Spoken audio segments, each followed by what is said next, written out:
You know, We're going psychonauts on these guys? we're doing psychonauts on these guys. Exactly. Who was the teacher that was always so happy and always knew how to do stuff, and then you go into her psyche? Mila? I No can't idea. remember. Didn't play it.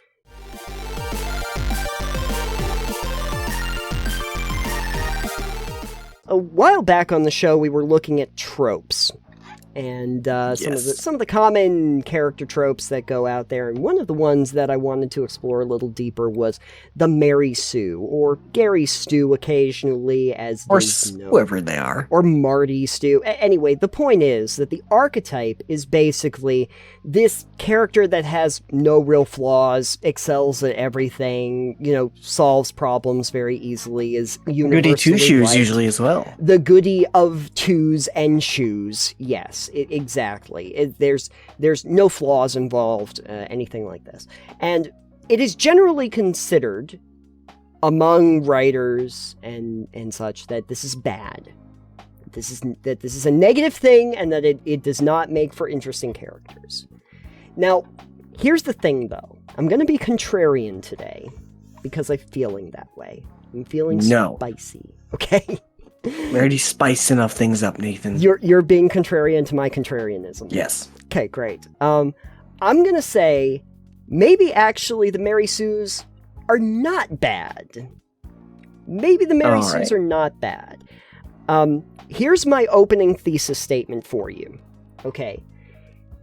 A lot of our most popular characters in fiction are Mary Sue characters. Or anti-heroes. Well, yeah, no, anti-heroes are very well known, but, if I were to tell you, Captain Kirk. Yeah. James Bond. Superman. And despite my best efforts to avoid the series, Bella Swan from, Twilight, right? What's her last name, Swan? Yes. Don't you love how this wraps back around on itself? I didn't ever know her last name. That was the swan you were chasing down! Great. Okay, anyway. Great, no. Yeah. Okay. But seriously, a lot of these very popular characters that we know from mythos that people have very strong feelings about could fall into that genre of a Mary Sue. And it's not like people want them to be anything but that. You'd feel weird if we started talking a lot about the inherent flaws or problems associated with characters that are supposed to be almost larger than life and universally beloved as symbols. I thought Bella was written so vague and nondescript on purpose so that you could insert yourself here. Well, there is a big crossover between, that archetype and also the self-insert. Because there are a lot of writers that will use a self-insert character who is really good at stuff.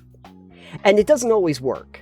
I'm not going to say that it's just universally works, because sometimes self-inserts are just very, very annoying. At the same time, I would suggest that a lot of characters, especially the heroic ones that are kind of the lead characters, people do kind of want to see to be a little bit larger than life and a little bit more grandiose in their telling.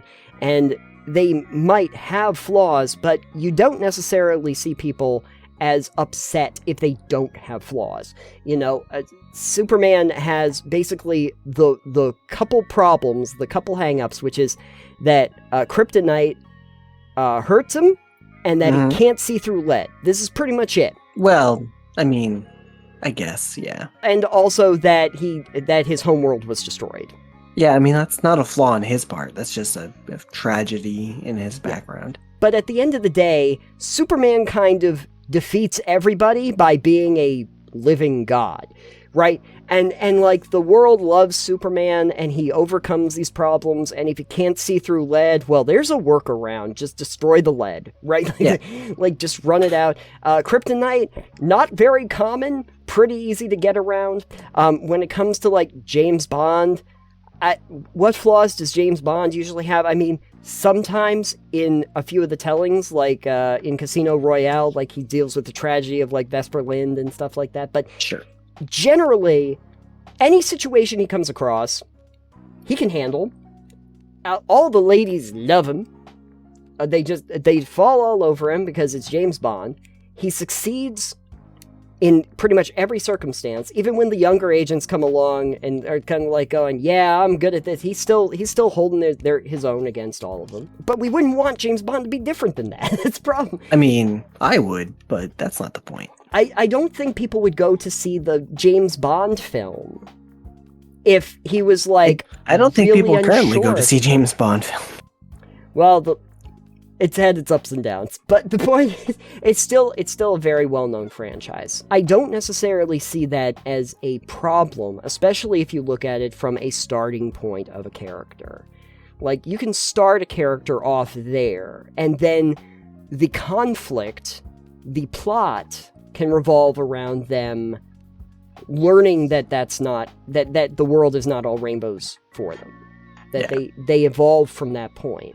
A lot of the storylines, when you start thinking about it, like when you have like a James Bond, I'll just go back to my James Bond example for a second. But James Bond is like the best agent in MI6, you know, and so much of the character arc is just about James Bond is just great at everything.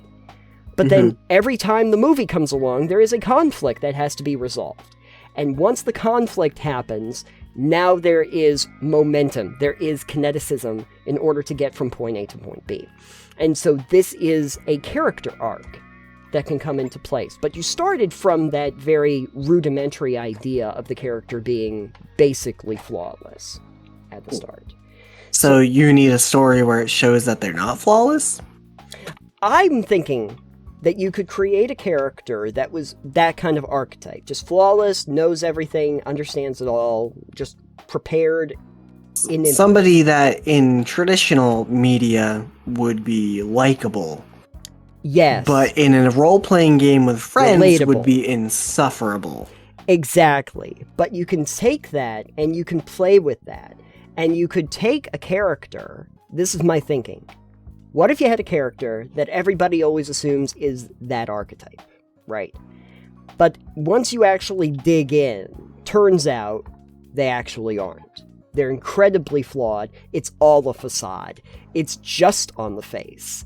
And you have not dug into the character. What would happen if we actually dug into the characters that take on that archetype and looked under the surface and explored that further? You know, We're going psychonauts on these guys? we're doing psychonauts on these guys. Exactly. Who was the teacher that was always so happy and always knew how to do stuff, and then you go into her psyche? Mila? I No can't idea, remember. didn't play it. You happen to bring up a game that I really love, but I know. actually that's a really good example though, because she's supposed to be like the fun party teacher, and you go into her head and it's literally like a dance floor, you know, where you're bouncing around and it's all happy. But when you get through like the cobwebs and you get to the emotional baggage that's in there, the secrets that are locked away, you realize that she had a tragedy in her past that she has repressed so much that she doesn't even like to talk about it when you confront it. And basically, when you get into that hell that she's been living in, she's like, ignore that, honey. We don't have to talk about that at all. That's just terrible. Or the very Sasha 9, who is also a good one for this, who is very orderly, and you go into his mind, and it's literally a cube, and you open up different parts of the cube to compartmentalize the different parts of his psyche. Except that if you hit too many of those buttons at one time, things get conjumbled and a monstrosity comes after you.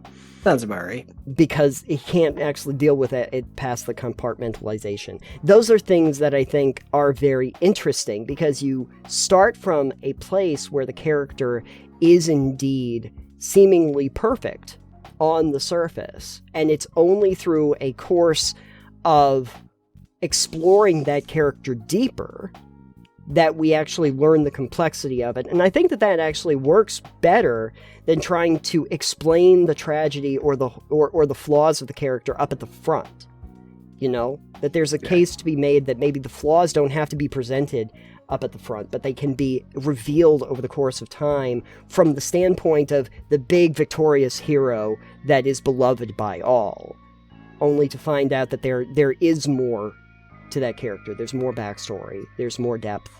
I think it'd be fun to have a character that is like that perhaps on the surface, but the reason they're like that is because, oh, well, you know, I'm a warlock, and, you know, I might have enslaved a demon earlier in my life or two. Something like that. Maybe the character has built themselves up in order to be embodiment of perfection because of something that happened in the past that they're running away from. Yeah. You know, that's kind of what you're hitting on, is that idea. Maybe in my past life I was a criminal and accidentally burned down an orphanage. Right. So I just feel like it's one of those archetypes we touch on occasionally, and I just think that it gets a lot of hatred without realizing why you can utilize it to great effect, and that there can be characters that embody that can be worked on and played around with a lot. Yeah, it can definitely be. Yeah. And then having like cracks in that facade appear over time. Yeah, can be fun. I think that that's an interesting idea. We have so much in popular culture that's about superheroes and super soldiers and you know, people living in space, you know, super advanced space people and wizards and everything. And wizards. Yeah, exactly. Some of them are space wizards. And they seem these larger-than-life characters, and that's cool, and that's fine. And I think that you, instead of trying to, you know, litigate and rehash how it's not very good writing, the key is that it's a great starting point, and you can work off of it. It's not bad that they're larger than life. It doesn't matter if they seem OP when we start. The key is what you do with it after that, in order to make them something more interesting. And I'd like to think that a lot of those stories, especially some of the best stories, like, you could probably make a case that, like, Batman and The Dark Knight, or Bruce Wayne, besides the one tragedy we always know comes up about his parents dying and him getting avenged, like, there's a lot of things that he can do that just transcend what you normally think of, like just being able to have like a photographic memory and being the world's greatest detective, and also being this rich billionaire that has all the tech at his disposal and can deal with all of these super criminals. But some of the best fiction that came out of that was where he gets tested on that. Yeah. Where the Joker has like the Killing Joke and has to test him to see if his resolve, if his control can actually be tested, if he can give him that one really bad day. And that gives characters more depth when they actually have something like that. But you build off of the idea of being this almost larger-than-life perfect character. Sorry, another example from Justice League was the episode where a alternate version, a different universe version of Batman, his Flash had died, I guess. Oh, okay. From something, and racked with grief, that version of Batman decided that he would never let any of his friends die ever again. By doing so, it was, instead of letting them live, he went on a rampage capturing versions of the Justice League that were still alive from the main universe. So he was like, all right, cool, I'm going to capture them, put them in stasis. They can't die if they're in prisons, you know? The way that actually got solved, spoiler for a old show, I guess, was Flash solved it. He was restrained, and Batman was like, no, I'm not going to let you out. And Flash was like, cool, I'm going to try to get out and struggle. And his heart rate went up, and Flash realized that if he gets his... it looks like he flatlined. So Batman rushed in thinking he was flatlining, and being like, oh no, not again. And turns out, when he unstrapped the Flash beat the snot out of Batman. The mainline universe was like, how'd you like do that? And he's like, oh, so I realized I can just move fast enough to make it look my heart is flatlining. Yeah. Because it's beating so fast. So he's like, yeah, I did that. And it's like, Batman's like, didn't know you can do that. And he's like, I didn't either. Yeah. We've learned something important. Yeah. So that was fun because you see Batman again, notably a sort of a Mary Sue kind of vigilante. He's not always on the right side of the law, but whatever. Yeah. So you see him doing something because, oh no, this tragic thing happened and I want to do the best, but it's morally not great. And then the Flash rising to the occasion by doing something that he didn't know he could do. And I do have to say, the Flash also kind of falls into that archetype a little bit. Besides, again, the tragedy that he experienced by like seeing his mother die when he was young and his father getting arrested Flash? for it. Yeah. Oh, I didn't know any of that, so it's fine. I have watched the whole Flash television series. I don't know if it's true. I don't know if it's true. Not watched any of it. Yeah, I just finished the last piece of it because I forgot that it was back. Besides that tragic backstory and the fact that Reverse Flash is always up on his business, Barry Allen is always like the fastest man on Earth, always outruns everybody. Well, a version of the Flash, yes. Right. And keeps coming up with like ways to solve problems, like, oh, now I can actually, if I create enough kinetic energy, I can actually use lightning and I can shoot lightning at people. And I don't have any buildings to run on, but I bet I could create these like electrical pads and I could run on top of the electrical pads. There you go. Why not? Or run back in time. By the way, he also has the ability to run back and forward in time in the Flash television series. Yeah, I mean, well, that happened in, what was it? Justice League movie, so...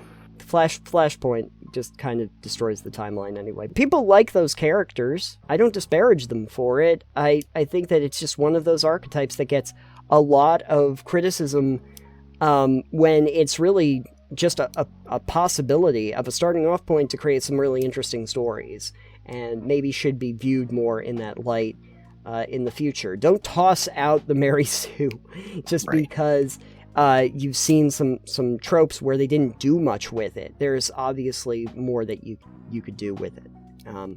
But how does everybody else feel about Mary Sues, Gary Stews, Marty Stews, or whatever you want to call them?